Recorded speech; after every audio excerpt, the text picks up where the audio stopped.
The palace had weathered wars, constitutional crises, and generations of public scrutiny, but nothing had prepared it for the morning that changed everything. Just before sunrise, lights flickered on across the private offices of the royal household. Senior aides who normally arrived with calm precision were instead rushing through the grand corridors with folders clutched tightly under their arms. Security officers exchanged anxious glances, while telephones rang almost non-stop behind closed doors. Something had happened. No official statement had been released, yet whispers spread faster than any announcement ever could. Every member of staff seemed to know only one thing.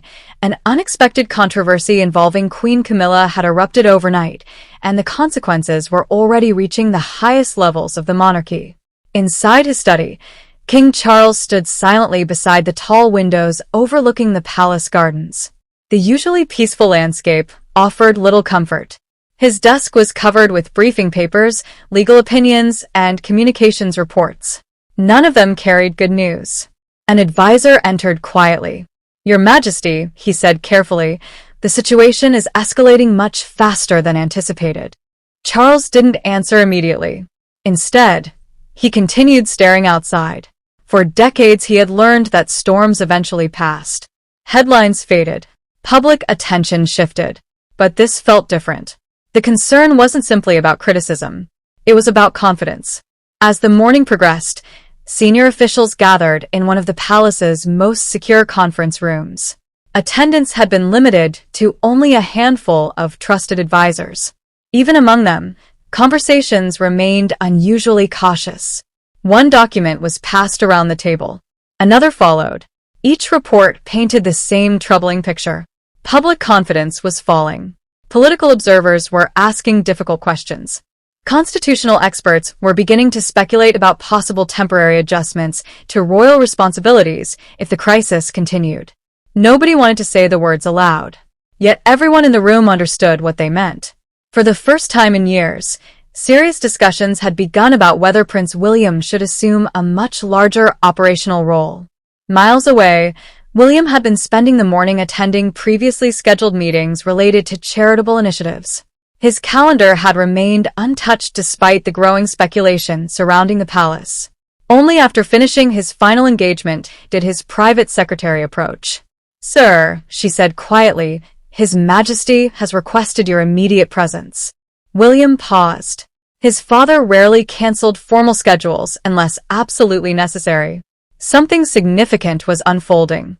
During the drive back to the palace, William noticed photographers gathering outside every major entrance. News helicopters circled overhead. Television crews were already broadcasting live. Yet remarkably, nobody outside seemed to know precisely what was happening. Only that something unprecedented was taking place behind those historic walls. When William finally entered the king's private office, the atmosphere felt heavier than any meeting he could remember. Charles looked older than he had only days earlier. Not physically. Emotionally. The king motioned toward a chair. "Thank you for coming so quickly." William nodded. "You sounded concerned." Charles folded his hands. "There are moments when duty becomes larger than any individual." William listened carefully. "I've spent my entire life preparing for responsibility," Charles continued. "But preparation doesn't guarantee that circumstances unfold as expected." For several long seconds, silence filled the room. Then the king slid a sealed folder across the desk. "I want you to read this." William opened it slowly. Inside were summaries prepared overnight by senior palace advisors, media assessments, security briefings, constitutional recommendations, public opinion analyses. Every page carried the same conclusion. The institution itself needed stability above all else. William read each page without interruption. Finally, he looked up. "They're recommending a transfer of operational authority." Charles nodded slowly. "Temporary." William didn't immediately respond. He understood exactly what those words implied. Not abdication, not succession, but something that could dramatically reshape how the monarchy functioned until confidence was restored. "It's an extraordinary recommendation," William finally said. "It is." "And Camilla?" Charles sighed deeply. She has agreed to step back from public duties while everything is reviewed. William remained thoughtful. He knew how enormous such a decision would appear to the public. Even temporary changes inside the royal household rarely occurred without enormous scrutiny.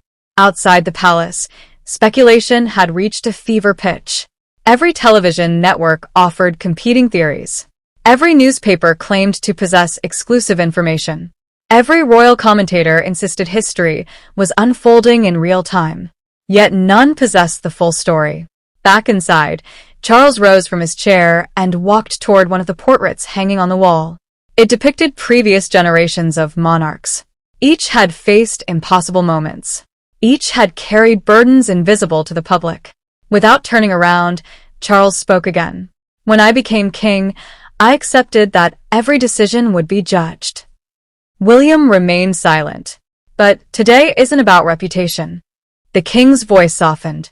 It's about protecting the crown itself. William slowly stood. You believe transferring authority is the only way? Charles turned to face his son. I believe stability must come before pride. Those words lingered between them. For William, they represented not victory, but sacrifice. He had never sought greater authority through crisis. He had always believed such responsibilities should come naturally with time.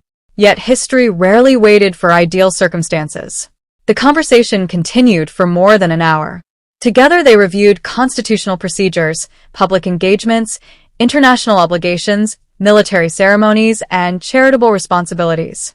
Every duty carried symbolic importance. Every appearance mattered. Every decision would now be examined through the lens of uncertainty.